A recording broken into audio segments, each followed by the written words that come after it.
we are going to show you activity related to homogeneous and heterogeneous mixture.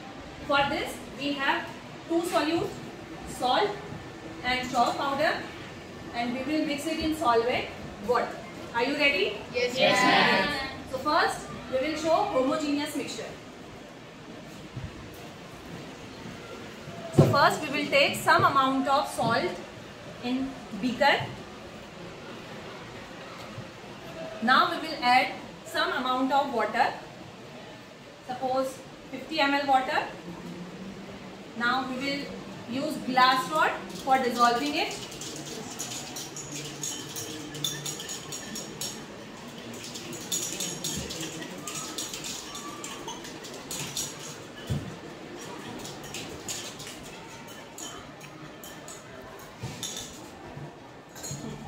Now, you are able to see solution?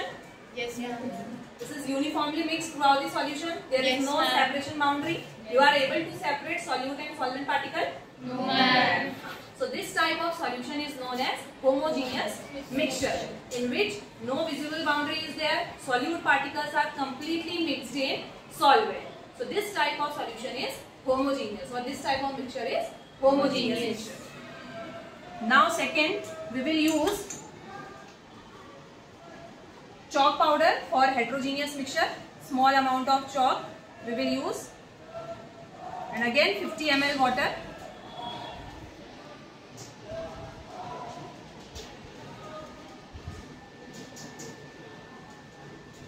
Now we will stir it and we will keep it undisturbed for few minutes. Okay. Now you are able to tell me the difference between homo and hetero.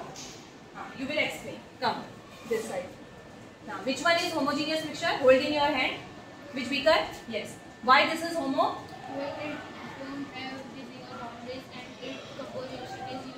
Yes, it is uniformly mixed. No separation boundary is there. Okay. Now take this one.